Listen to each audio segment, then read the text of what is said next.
Hi, and welcome to the Inventive Marketing Podcast number 6. In this episode, we're going to talk about SEO strategy and tips for getting to page number 1.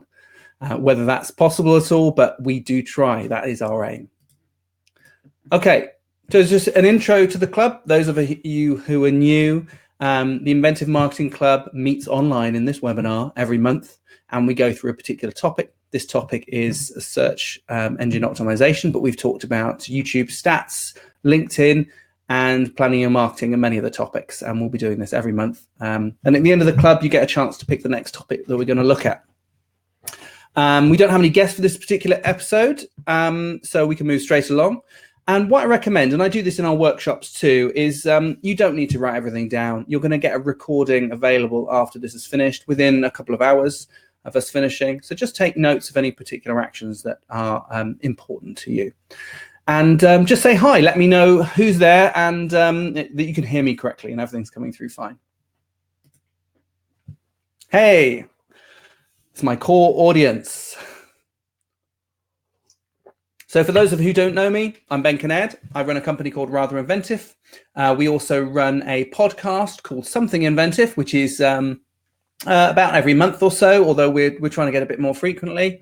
And we also make tick-off.com. So really, we try and help people with their marketing and get better leads and more conversions. So hello to Nikki, Claire, and Abby. Hi, and anyone else who's being silent. Hello to you as well. So we've actually got quite an action-packed or feature-packed, I should say, episode. There's lots on. This has actually come from one of our workshops delivered recently, where I've taken something that's about 2 hours and condensed it down into our nice 1 hour format. Just a little update. Those of you who missed it from last month, we've actually made some huge updates to tick-off.com.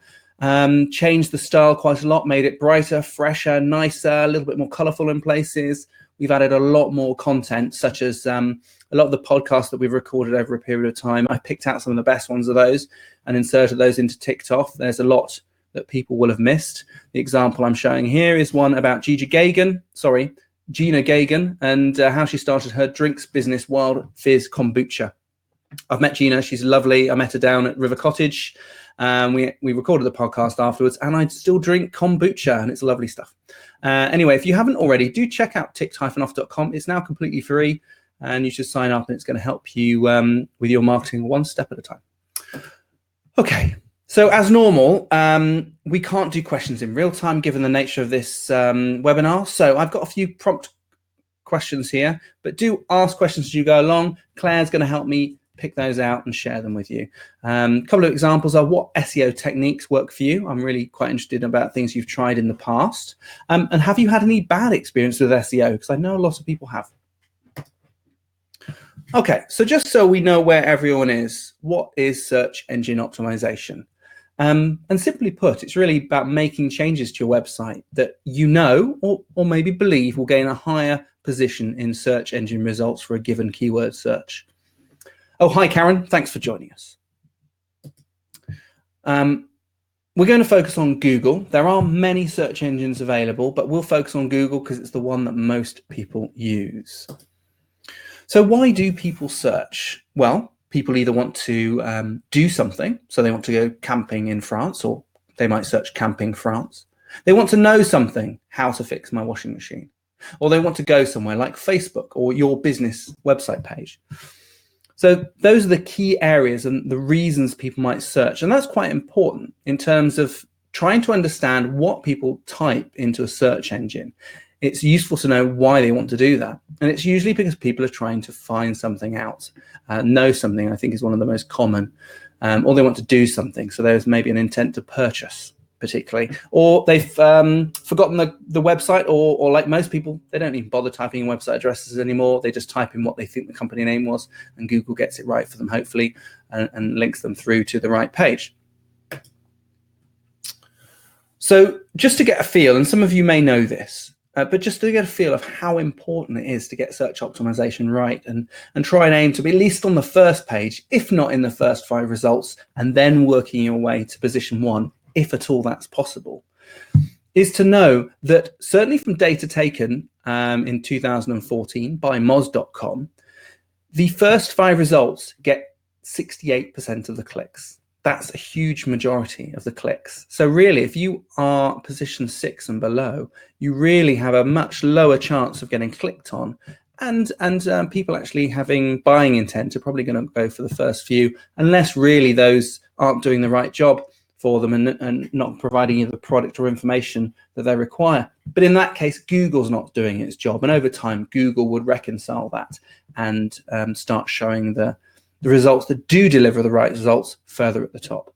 But it's a really good indication to show that really, if you're position number 1, you get a huge amount of the clicks coming through, because that's what people will click on first.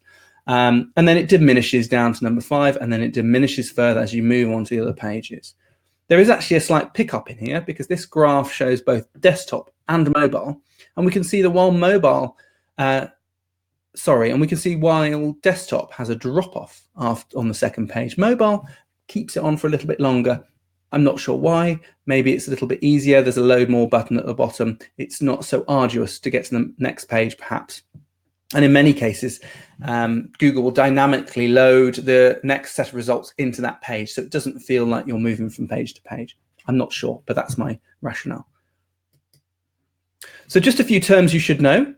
The first is a search engine ranking position. Now, this is known as a SERP.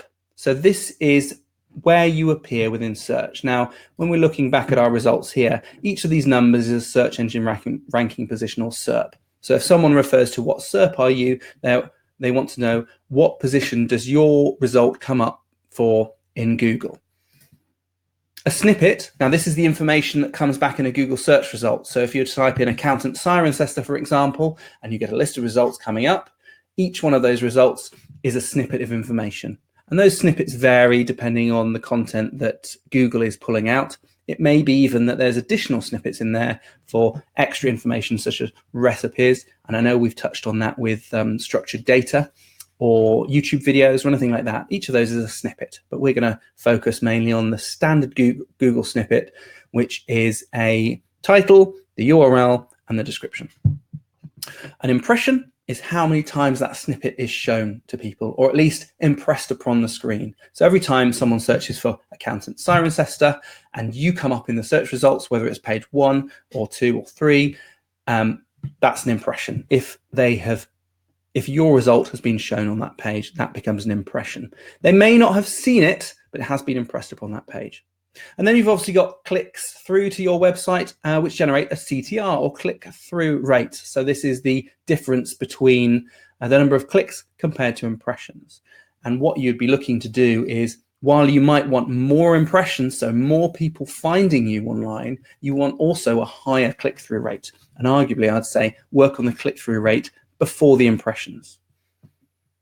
Next on the list is keyword. So this is just simply a phrase that people use to find online. Now, I use keyword and phrase interchangeably. It could be one word, it could be a couple of words strung together, but it's the phrase or keyword or sentence that people type into Google to search for something online.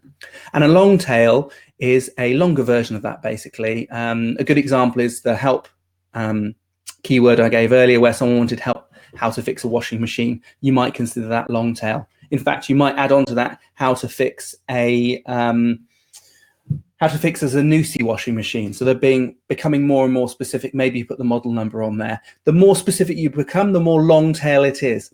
And the benefit with long tail keywords is there are fewer people searching for them, but they have more intent to do something with that information, whether it's to buy or to find out information. So you've got a lot more opportunity to grab a customer or grab traffic.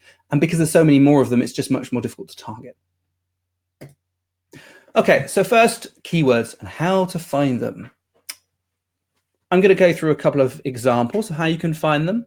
But before you go into that, it's really a good idea to just go back and understand the right keywords that people use to find services like yours online. It's not just about the internal keywords. It's not just about maybe SKUs or manufacturer part codes, which are useful, and it's certainly worth having those considered as keywords if you've got products, but also thinking about keywords and how customers would describe your product or service when they're trying to find it online, because that's what they're going to use. They're not going to use any internal language. I've got a couple of very, very simple examples here of how someone might search for an accountant. They could just put in the word accountant, and that's a very broad term. It's probably not something that people might use, although Google does a good job of trying to localize a lot of broad keywords by applying location information about where you are now, if you're mobile, or where your Wi-Fi connection is, and then applying accountants who are in that particular area. You're more likely to be specific. So someone might put Cirencester accountants, or accountant Cirencester, or accountants in Cirencester. There's different ways of phrasing it. They may also be specific. So if they don't know they need an accountant yet, but they just want some help, they might put how to prepare end of year accounts. I know that's probably quite a big job for some people, but maybe they're just starting up and they're looking at how they might go about doing that themselves. Now, as an accountant, you can just start trying to optimize your site for Cirencester accountants and accountants in Cirencester, and try and capture people who are already looking for those broad keywords. But I think it's also worth looking for people who aren't quite ready for an accountant yet. They don't think they need one, maybe, yet. And if you're able to put information out there that is helpful, useful, where you can provide value for those people who are searching, then these are your longer tail keywords. These are your ways of capturing people who are on the web, who are looking for information but aren't quite ready to buy. Maybe they've even got an accountant, but they're looking around and thinking, well, I'm not quite happy. Maybe I'll do it myself. If you're the accountant to write how to prepare your end of year accounts and give some guidance on that, then maybe you're the one to capture that particular traffic as well. Oh, hi, Heidi. Thanks for joining us. No worries about being late. You can, just a note to everyone, you can always capture this as a recording afterwards, so it's no issue if you're late. I'd rather you get on with your day or driving and don't rush around. You can always listen to us later. Okay, so some couple of ways to search. One of the easiest and I think quite fun ways of searching for keywords is to put a couple of your keywords into Google Trends. And here it's going to give you a broad comparison between up to 4 keywords and also give you a trend. So we've just got 2 terms in this case, tax advice and tax avoidance. It's a little joke, really. It's quite funny to see that tax avoidance is, or people searching for tax avoidance, perhaps techniques, has gone down over the last few years. But looking at this, what it can give you is, if you're unsure about 2 different terms, one, you might be able to go and find out, and we'll talk about this later, how many people are searching for it on average. What's quite useful about Google Trends is you can see whether the average is going up or down, because from that you might decide to use one keyword over the other if it's up and coming, in which case you may not get so much traffic now, but if it trends upwards, you're going to capture that traffic later as more and more people start to use that term. And as I said, I believe you can compare up to 4 at a time. I think that's the maximum. There's also lots of other things in here. It's quite useful to track things like news cycles. So you could probably put like Donald Trump in there, and you're going to see how he is talked about over the time. So it's lots of potential uses for this, but it's quite a fun way to identify which keywords you want to use. Something that's more practical as a tool is the Google Keyword Planner. This is available as part of Google AdWords. Now, last time I used it, you had to make sure you had a Google AdWords account, but you didn't need any active AdWords on that. So what I suggest, if you don't have a Google AdWords account, is you sign up, you go through the process, you maybe even have to put your credit card in, but you make sure you stop running any adverts, you pause them, and make sure you're not spending any money if you don't want to run any of those yet. But that should give you access to Google Keyword Planner. They have in the past asked you to have some active campaigns running, in which case maybe it's worth just having a very, very simple campaign to capture some test keywords, just so you can use this tool, because it is particularly useful. So one of the things you can do is you can just type in all your keywords. So once you've thought through how people might find your product online, you can type them all into here, and it's going to give you the average monthly searches for those keywords. Excuse me. It's going to give you the average monthly searches for those keywords. It's also going to give you the competition. Now, bear in mind, this is the competition on AdWords, not in organic search on Google. But it does give you an idea about how many people are looking for that keyword. Now, that could give you an idea about whether that keyword is worth optimizing for, because if lots of other people are going for it, then it might be worth trying for, depending on how hard it is already and how far down you are already. Or you might want to leave that keyword alone and say, well, let's go for some of the longer tail, easier ones first, and then we'll move into working towards that. What it also does, if you look below, there's a few examples here like tax advice, bookkeeping tips, and set up auto enrollment pension. But underneath that, it would show related searches. So using your keywords, Google will give you a list of other keywords that it might think are useful. So if you have no idea about what people might search for, put in a few broad keywords, and then Google's going to do the hard work for you and tell you what other people are actually searching for that's related to those keywords. And you might find some better ones with a higher average monthly searches. So Google Keyword Planner is very useful in terms of getting an idea about those. It's a bit of a faff to get set up. It's not just a simple tool you can access easily for free, but it should be free once you've jumped through the hoops of setting up an AdWords account. The other benefit of setting up AdWords is it's a good way to test what keywords actually resound for you. So you could do all of this research, but actually if you want to rapidly test which keywords work and which keywords generate click-throughs, rather than waiting for your Google to reindex the site and your organic rating to change, is to run small campaigns on those particular keywords. Put a little bit of money behind that, maybe a dedicated landing page, and then you can see which keywords work and which keywords drive people through. And ultimately, if there's a relevant goal, they'll connect and convert on that goal. There is another way to find out keywords, and that is to use the related searches at the bottom of Google. So if in this example, we type in bookkeeping, we scroll down to the bottom of the list before going on to the next page, and we see searches related to bookkeeping. And here we find other words added onto it, like bookkeeping examples, bookkeeping for dummies, bookkeeping courses, and so on. Now, these could be converted into longer tail versions. So it's going to give you slight alternatives and variations in some cases of those keywords. Again, you could probably put those back into the Google Keyword Tool and it's going to help you. But even if you don't have Google Keyword Tool, this is a really good way of doing it. There are other tools for doing this, like WordStream is one that comes to mind, but they are all limited in some way and require you to pay. So what I suggest you do if you're starting from by keeping costs down is to start with these few tools first and really push them to the limits until you need something else. You need a better tool. Then there's lots of other tools that you might want to use that are paid for. Just get in touch with me and I'm happy to send you a list of them. Okay, so we thought about our keyword research. Now it's about time to create content. And the best way to create content is to create something that people will share, that people like. And then ultimately search engines will like it off the back of that. So we find the best keywords to rank for. We've done that. We now find who else is ranking for them. So a little bit of competitor research.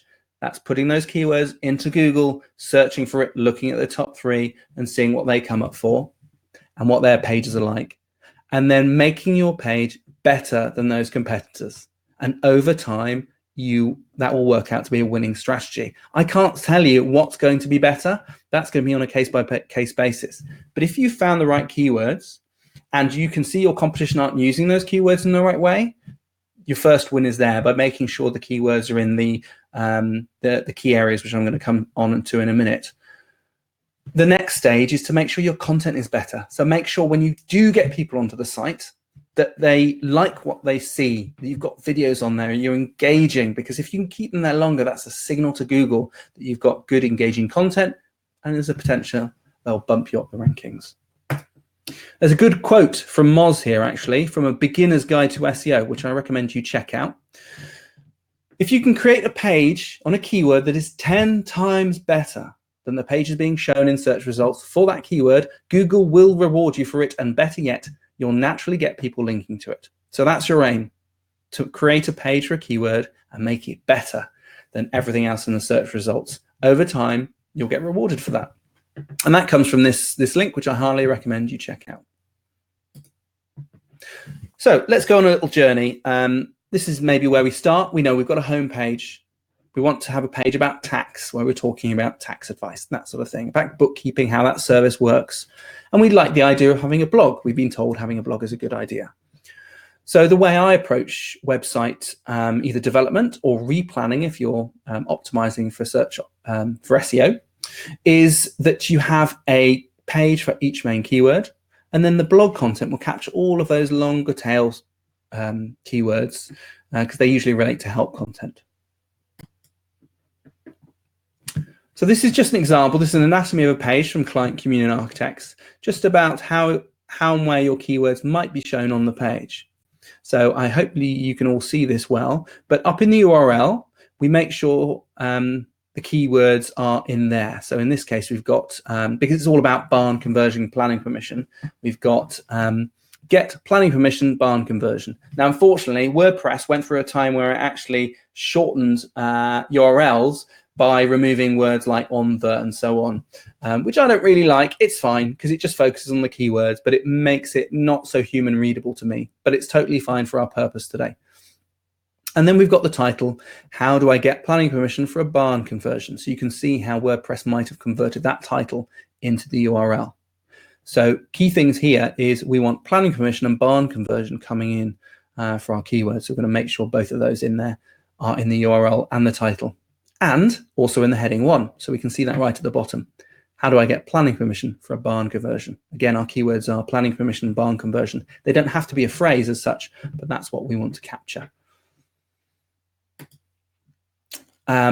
Actually, also, before I skip on, something that you can't see in this picture, but beneath the image in the first paragraph, this is something new from Chris Richards, one of our SEO geeks who we work with. He also recommended making sure that the keywords were in the first paragraph tag. That's just the first bit of copy within your website as well. So that's something, if you haven't got that already, do try and make sure, where possible, that the important keyword for that page is in the paragraph copy. So this is a search snippet. We've already talked about what they are. This is what one looks like, and it's for the page we just saw previously, and how it might look in a Google search result.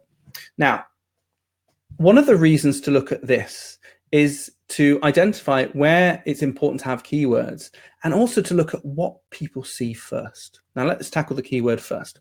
So in a Google search snippet, we talked about, or on a page, we talked about a URL, the title, and also heading 1.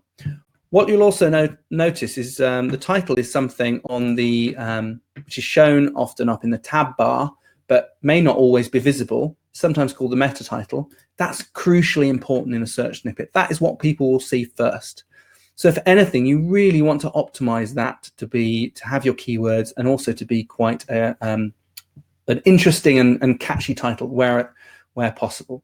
Now, as we can see, this is a long tail article, so it's something which will capture a particular question that people might be asking. The meta description below won't help you from a search engine optimization point of view, but it will be useful in terms of people identifying whether it's something they want to click through to. So earlier we talked about impressions and clicks and click through.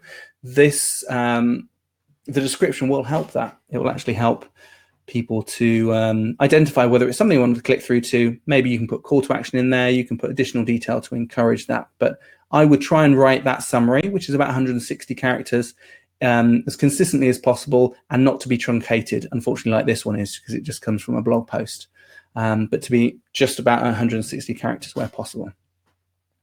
Something else noted at the bottom here, that if you're writing a new website from scratch, or you're looking at revising some of your copy on your website, is to go back to look at what your page content looks like from a snippet point of view, because this is the first thing people will see usually in an organic search. So you want to make sure that the title and the description here match up to the page, so that when people click through, it makes total sense.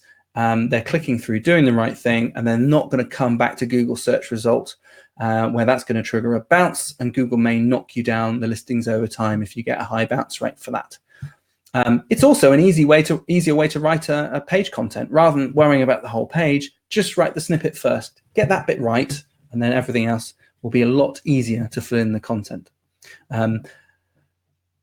Moving on. So I'm just going to talk a little bit about blog content strategy, although actually I'd like to cover this as a topic in another IMC at some point. But broadly speaking, with blog content, which will help search optimization, I would talk mostly with help content. It's long lasting and specific. So that's for an accountant. how often do I need to send in my VAT return? How do I compile my end of year accounts? That sort of thing. We're looking for questions that people might ask on Google. We then might also put some topical content in. So this could be for an accountant, again, changes in HMRC. I know there's Making Tax Digital is coming in soon. So writing articles about that, if people are looking, have questions about it, it's very topical at the moment. The problem is, while it's relevant, it's short-lived. So at some point, a couple of years down the line, most people will have made their tax digital because they'll be fined if they won't. And so it won't be necessary anymore. So it's something you've got to jump on pretty quickly. And you may get more benefit from it, but it will tail off. And then some product content as well. So talking more specifically about what you offer. But I would focus mainly on the help content and then topical content if you can do that. And a really good tool, and I do bang on about this tool, I like it. I think it's really useful for developing blog content or page content, in fact, is answerthepublic.com. So you can use this to find ideas if you're really short on time or you're just lacking in imagination, which I am often. I use this tool, I type in a keyword, and it gives me tons and tons of questions that people already ask on Google. So this information has been sourced from Google. They've compiled it into their database and made a very nice, friendly, searchable interface for it. So this is an example for bookkeeping. And we've got lots of questions like bookkeeping, what to charge, what you need to know, what bookkeeping means to you, what other ones here, what bookkeeping is all about, who established bookkeeping? That's a particularly interesting question. Who does bookkeeping? I don't know. There's just tons and tons of different questions here. Not all are going to be relevant, and some are downright silly, but it's worth having a look at and can be particularly useful for either generating blog content or if you've got key pages on your website, maybe using shorter forms for your keywords. So that's answerthepublic.com. So just running through, we've got a content checklist. We must have the keyword on the page, and it needs to be in the URL, the title, and the heading. Also in the paragraph tag as well. They're the important places to have it. Ideally, if relevant, you want to sprinkle it through the content where it's relevant and where it reads well. If you can't use that particular keyword that you've chosen for the page, use an alternative. Mixing it up is good because Google is still going to look at the topic of the page. So synonyms or alternative words are going to work well as well. You could make sure you include the keyword in images if that's relevant. So if you're describing an image in the page, use the keyword text in the alt tag. Keyword order and spelling can matter as well. I guess it depends on the complexity of the keyword or the competitiveness, but something you might want to experiment with, whether having the keywords match in the order that matches what people search, or whether you can sprinkle it throughout a particular phrase, like how to get planning permission for a barn conversion. May sound natural and it might be the right question, but people might ask that in different ways. And so you've got to experiment with how important it is to get that right. Content of the page must be relevant to the keyword.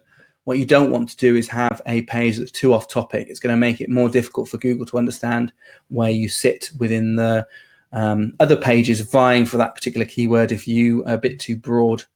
Avoid thin content, so don't have a page that has too little text on it.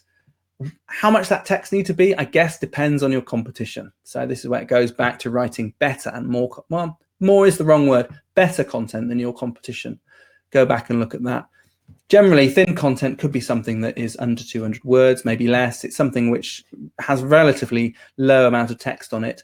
Often there are error pages or sometimes just automatically generated pages like WooCommerce tags or category tags in blogs. And you really don't want those hanging around unless people find them particularly useful for other purposes. But in which case, you can tell Google not to index them. So you keep the pages, but you index them, and that you can do that in a variety of ways. I'm not going to go into that now, but if you want help, you can certainly get in touch with us. Best way would be either through your coaching or hello@ratherinventive.com. But broadly speaking, right enough to answer the question in its fullest way. And most importantly, and this is tricky, but right for people, not search engines. So yes, we're trying to game the system ultimately. We're trying to get better than everyone else. But once you have people on your site, it's about getting them to stay there. It's about getting them to convert and do what you want them to do. So right for people, not search engines. So coming back to our plan, we filled it out a little bit with the advice that we've been going through. So rather than just homepage, we've got Siren Sister Accountants. Maybe we're going to try and localize our homepage. It may be that's not relevant. I'm working with some vets at the moment, and we're talking about how best to localize that because they've got lots of different branches all over. And it looks like we might be opting for a single site. So actually localizing it would be better to have each practice to have its own separate page. And then on each one of those, you might have relevant and local testimonials. You might have a relevant local map. You might talk about some of the services that are relevant in that location. But try and make that page unique, specific, certainly not thin. Also being a bit more specific, so tax advice, and we've got the URLs in there, looking nice and human readable. We've also started adding to our blog, so we've got some long tail keywords in there. So why is bookkeeping important? How to fill out your tax return, and that sort of stuff. So our page structure is developing over time. So other stuff that's important, linking to main pages. So often people think about links from other websites and how important that is. But I think it's more important, at least initially, to start with internal links and making sure that the pages that you want to come up in search are linked to from other pages. So you're giving them, you're giving internal votes for those particular pages. Making sure you add keywords to images and keeping simple URLs, keeping them nice and pretty. So let's go through some examples here. We've got a blog article called Why is Bookkeeping Important? Perhaps somewhere within the first paragraph, we might link through to the bookkeeping page. Certainly at the end, we might say, if you found this useful and you want more help and advice with bookkeeping, find out more or get in touch, and those could link through to the contact page. Also, when you say find out more about bookkeeping, you want to link that bit. You want to use the anchor text bookkeeping to link through to bookkeeping or something similar to that, depending on how it works for you. Same with tax return. We want to link that through to tax advice. And we may have several blog articles that we've published on each of these different topics. And you might end up with 4 articles on bookkeeping and 5 on tax advice, all linking through to those pages. And it's giving those pages more weight. So if someone searches for tax advice or tax advice Siren Sister, or something similar, then we've got a chance that that page is going to be the strong one that comes up. If they're searching for how to fill out your tax return, then that page is most likely to come up. So a little bit of behind the scenes on links. If you're using something like WordPress to generate your website, then you probably won't see a lot of this, but it's nice to know how it's built so that if you do need to go and fix a link, or you need to it's nice to understand a little bit more so you can dive into it.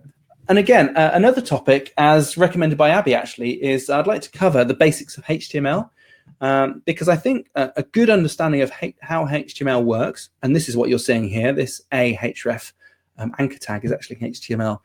If people have a better understanding of how it works, I think they can improve their search optimization by cleaning out any cruft that's there, and do some advanced things that maybe content manager systems like WordPress won't allow. So in this particular case, if you were to make a link, so you were to select a bit of text and link it through to another page, this is something like what WordPress would generate for you.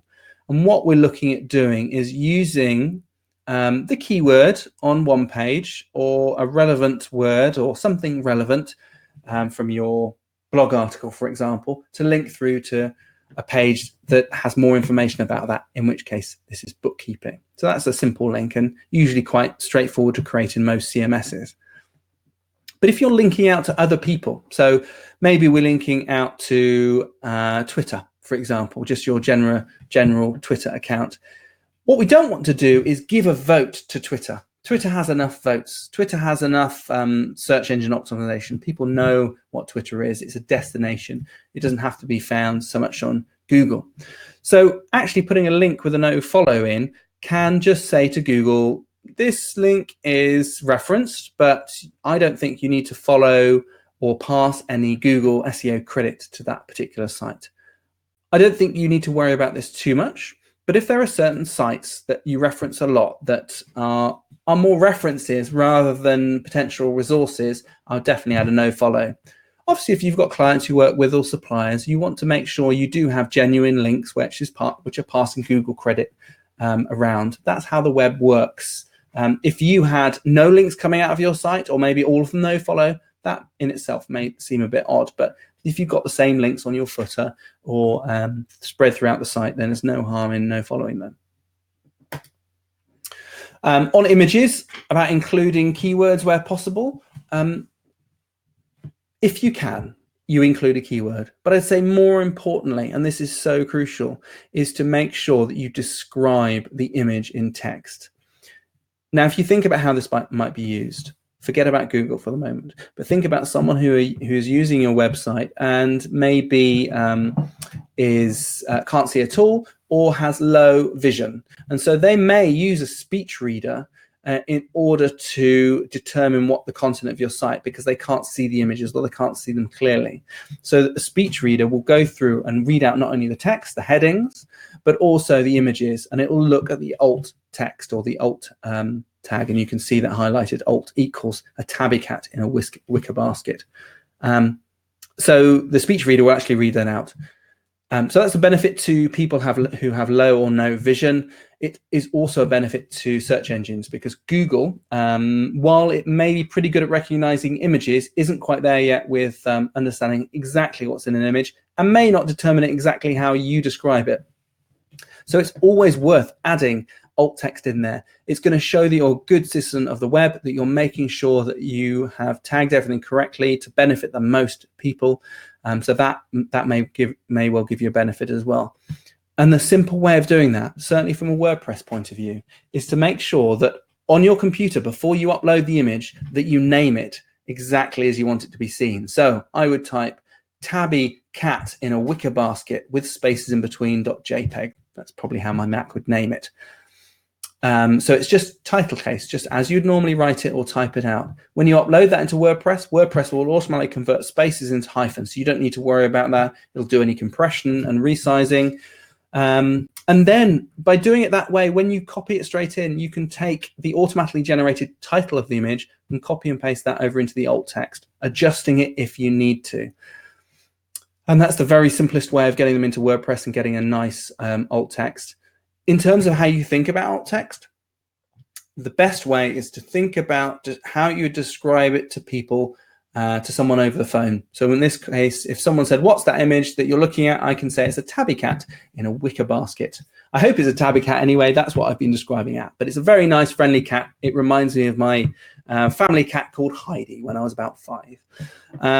So that's how I describe it. If this were relevant to search optimizations, for example, and I was doing a page on that, I could put an example tabby cat or a tabby cat in a wicker basket demonstrating the example of search optimization. And Heidi adds "oh" to that. I do too.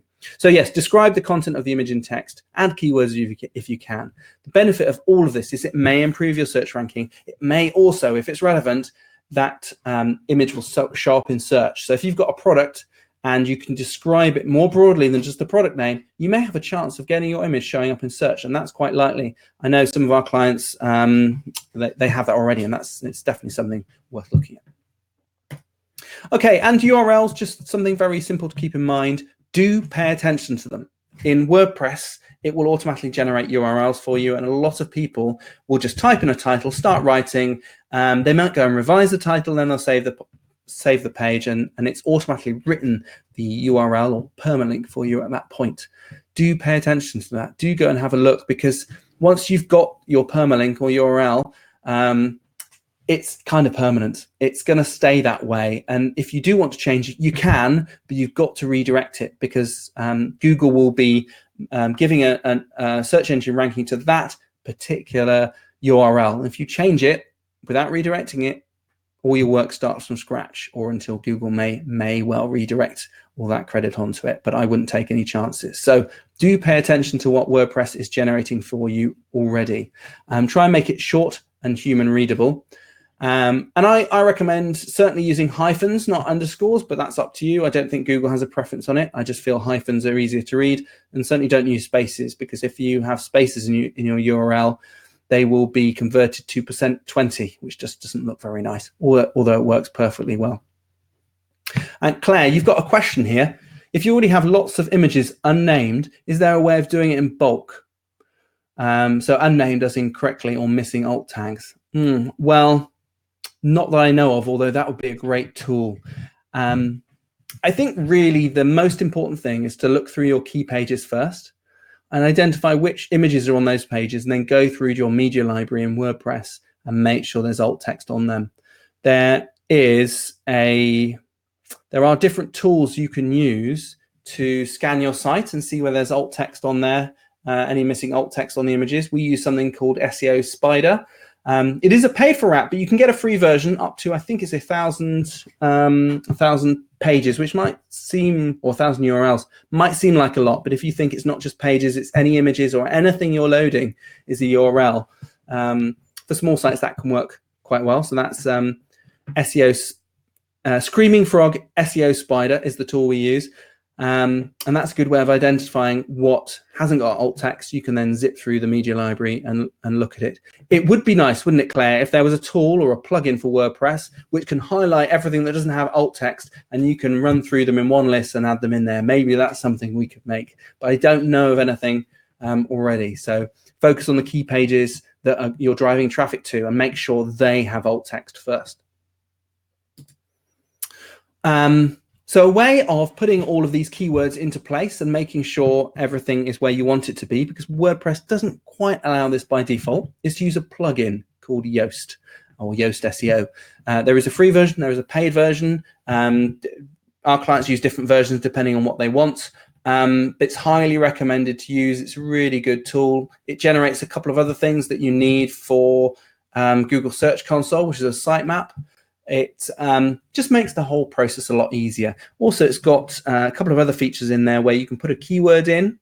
So in this particular example, we might put planning permission as our keyword or focus key phrase, and then it tells us whether we've got there and the title, the URL, the body copy, how many times we've got it in there, and so on, and gives you a score rating. And if you're green, you're reasonably good to go. Obviously, it's just calculating this. It's not looking at it as a human would, or maybe even Google would, but it gives you a good indication that you're going in the right direction. It also has readability analysis. So it will look at your website, or uses services to look at your website to determine how complicated the sentence structures are and the words that you're using are, because you really want to opt for using simpler words and shorter words where you can. You don't want to use words that are unnecessary. Let's put it that way.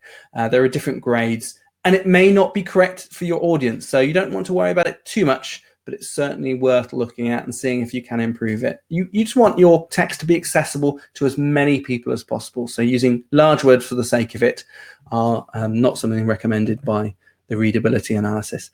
There's also ways of flagging whether it's cornerstone content. So if you think back to our plan, we've got tax advice and bookkeeping as our cornerstone articles. So these are our main articles. These are the ones we want to promote. So if we mark them as cornerstone, what it means is that when you have blogs, it's going to highlight these articles to say, hey, why don't you link to these cornerstone articles? Because these are the ones you want to promote. It makes that a bit easier too. So just to give you a little idea of how it works, I've expanded out the snippet, gives you an example about what it might look like in Google. It allows you to customize it. It's pre-populated with the defaults, so showing the title, the separator, and the site title. So in this case, site title is Communion Architects, but you can delete that and you put whatever you want in there to optimize it exactly for how you want the website to work. And then you can also change the meta description as well. And it tells you with that green bar at the bottom whether it's going to be too long or too short. And so it's saying there it's good, but we can actually probably add a few more words in there to before it fills up completely. So Yoast SEO, if you don't have that on your website, is a really good plugin to try out first. So we've talked a lot about what you can do on your website in order to improve it. And we've covered quite a few areas there. But something that is, once you've done the work on your website, really important is getting links from other websites. So these are the references. These are like getting a referral from a business referral from someone. It makes it a lot easier for that referral when they come through. There's a lot more trust implied, and it's exactly the same with a link coming from another site. The more trustworthy the site, the more trust that's implied to you. Ultimately, you want to be closer or have fewer links from trusted sources. So if you could get something on Wikipedia, for example, that would be ideal if it's relevant, although that's going to be difficult. So looking for good websites that are related to what you're trying to promote and getting linked on there.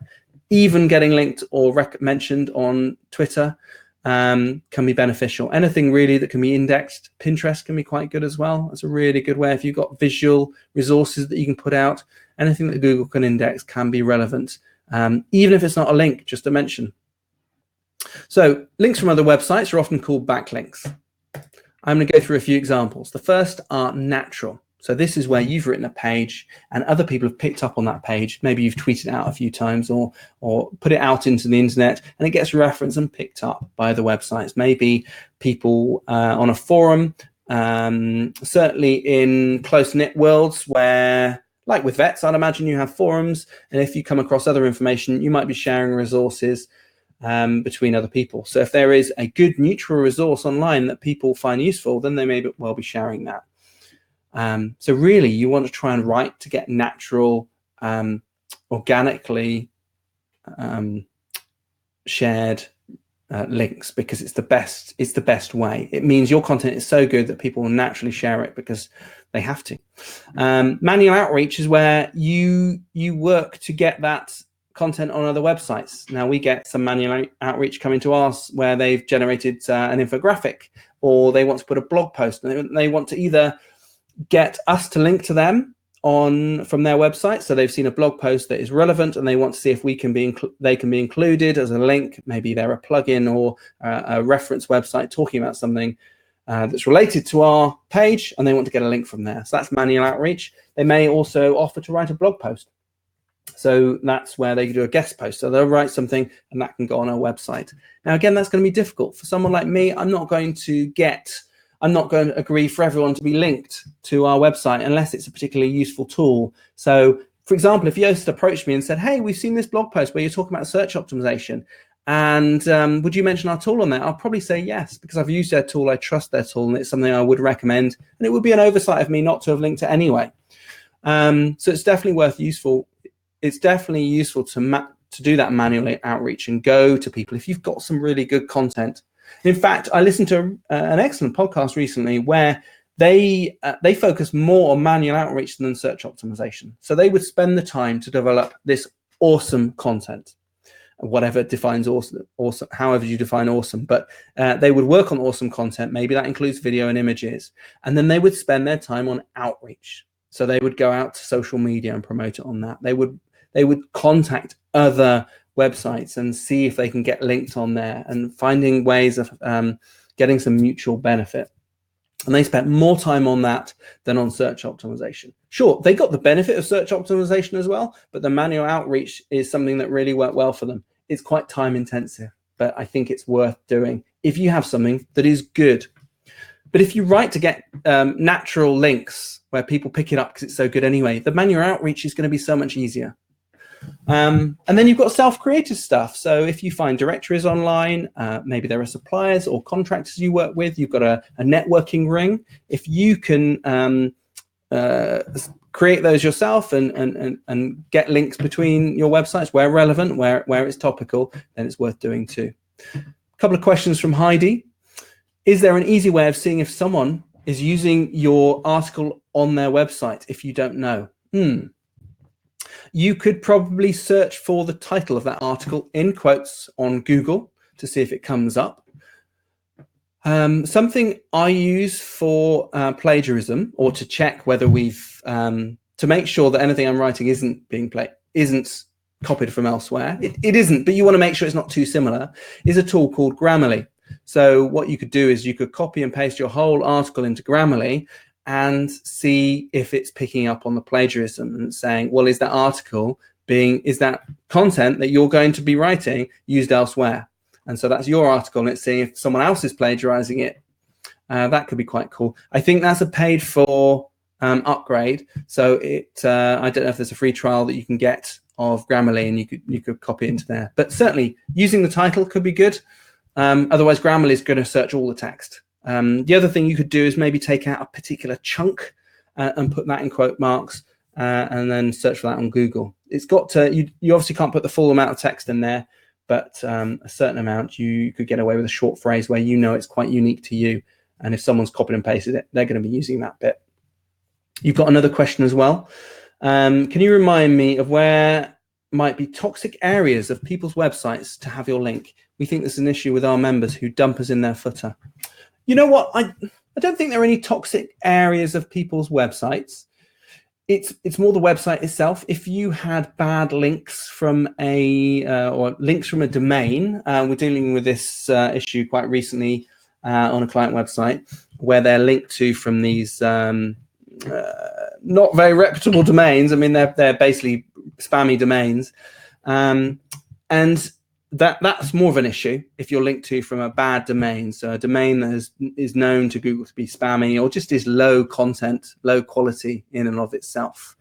In terms of someone's website, it's not a problem to be linked from the footer. We're linked, ratherinventive.com is linked from many websites that we've developed. And that's only been a benefit to us in terms of showing many links from around the web. So that's been a great resource. So I don't think that's a problem. Ideally, though, you would be better off being linked higher up the page if you can get that.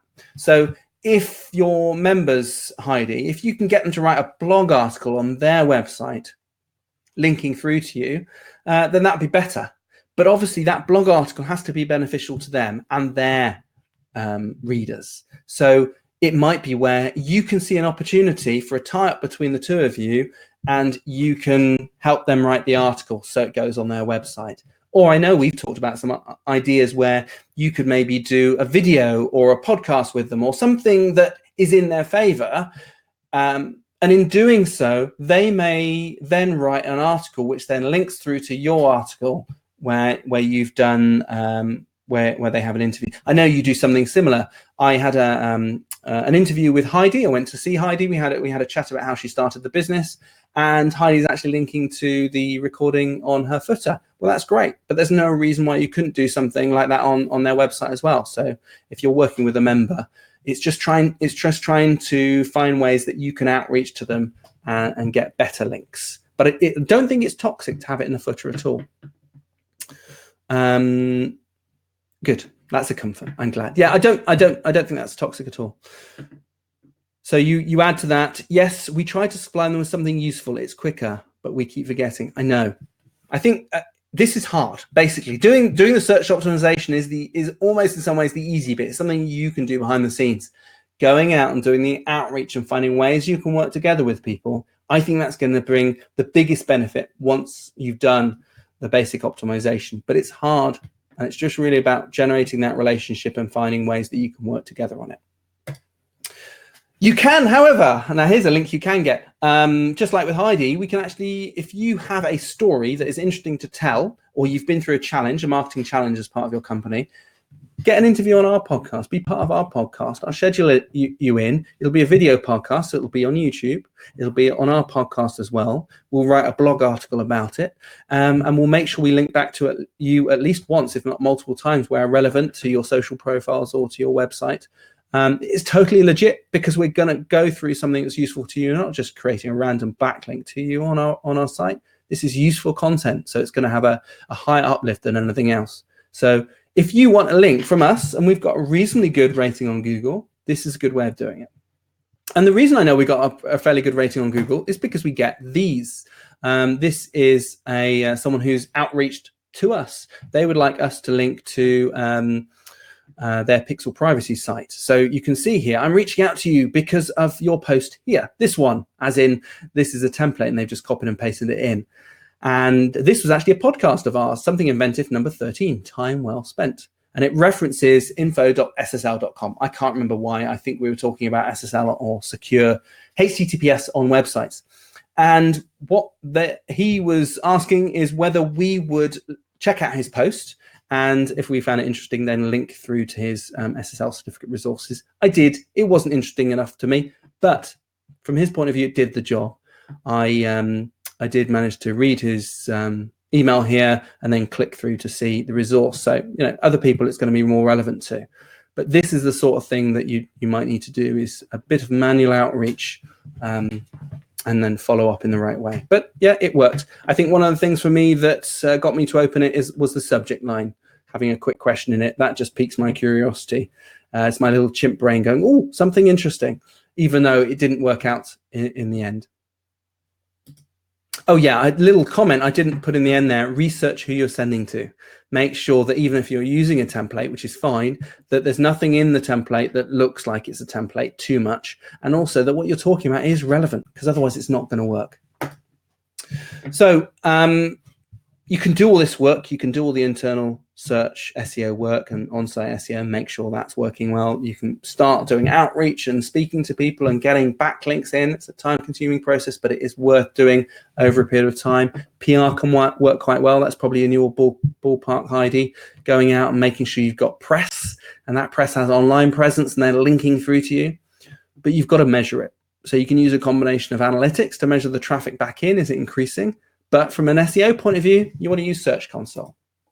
So if you haven't already, make sure you've got Search Console set up and verified so you can see the data on your website. So this is an example here where you can see the traffic coming in. You can see the number of impressions. So that's how many times it's shown in search. You can see the number of clicks. So that's how many times people have seen it in search and then clicked through. And that's really important because you want lots of impressions.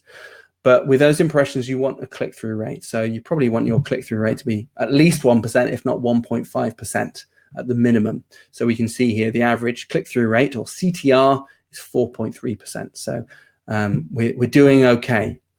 You can also change the date range here. We're looking over the last 3 months, depending on what you're trying to track. You might want to look over a shorter period than that. Or if you're just starting out, maybe over up to 18 months. You can also see the average position. Now, this average position isn't, this is average over your whole site for all keywords. What you can do is focus on a particular keyword, and then you're going to get a better position. So I think we've got another example for that. I won't say whose data this is, but one of you listening might well recognize this. So if you were to click on that button at the top, average position, and then start filtering your keyword searches, which I've done on here, you'll be able to start seeing what position you are for those keywords. So if you're that accountant in Cirencester, you might want to search for accountants in Cirencester, use that as your query, and then you'll be able to see your position. And then you can monitor that on a regular basis to make sure that position is going down and you're effectively getting closer to position number 1. So Google Search Console, really worth looking at and making sure you're linked into that and you're monitoring on a regular basis. It's also got lots of other stuff like showing page errors and indexing issues. But from a search engine optimization issue, focus on the keywords first, but also if there are any problems, you need to be fixing them. Other important factors, page speed, ideally, we say minimum of less than 2 seconds. I shoot for less than 1 second. Oh, we've got some sites that are on 0.5 seconds, which I'm really chuffed with. The quicker, the better. The more you can save Google's servers from churning and they can do their indexing quicker, the more they'll reward you. If you're faster than competitors' sites, you're going to get rewarded. Being mobile friendly is an absolute must now, and Google is mobile friendly first. So if you're not mobile friendly, even on your desktop site, that may well impact you in search results. You want engagement. You want that long click. That means when people see you in search results and they click on your results, you want them to stay on your website. Maybe browse multiple pages, stay longer than, say, 30 seconds before they come back to Google search. Do something on your site, because that is going to be a huge indicator to Google that you're providing value. Good ways of doing that are having a video on the page, something they can click play and see what's going on. Especially good if that's a YouTube video, because it's tied into YouTube and it's going to improve your YouTube plays on that video. And reviews and ratings, this is all based on structured data. I'm not going to go into that. We touched on that last month. If you've not seen it already, do go back and watch the episode, because having reviews and ratings may well improve the conversion rate from an impression through to a click, because you'll have those stars against your snippet. That's it. We haven't really got much time for any questions, so I'm going to say thank you very much to everyone listening. But if you do have any questions, fire them through to hello@ratherinventive.com or bring them up in your next coaching session and we'll talk through it then. So the next thing is picking the next topic. So we've got image editing, Google Analytics, content development, or something else. Now let me fire up a quick poll and see what you think. So do click on that, let me know. I know what I'm shooting for, because I've done the workshop on it this morning. But you go click on the results that you want. I'm happy to generate content for you. If there's something else, another idea that I had, as I mentioned before, was to talk about Google Search Console. I think there's a lot we can dive into there, and also HTML as well. So yeah, click on the poll. Let me know what you think. Oh, you've all gone to sleep. If you don't, I will pick one, and I'm shooting for Google Analytics.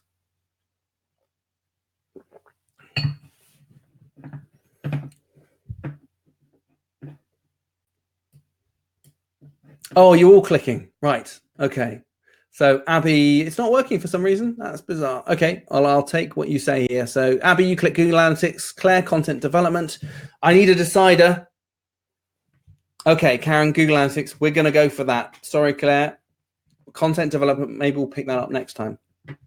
Okay, so Google Analytics is, for anyone who's not a member and you found this interesting, you can join our Inventive Marketing Club for just £250 for a full year. If you want to split that into multiple payments, I'm happy to sort that out. Otherwise, you can just head over to our Inventive People site, or you can just search for Inventive Marketing Club. We should come up with the first few results. It's a new site, so we're moving up the rankings, but we're almost there. Look for our Inventive People site, and you can buy it directly online. Otherwise, thank you very much. Really good to see you all. Our next club session is every 4th Tuesday of each month, and we'll be talking about Google Analytics. Thank you very much, and have a great month.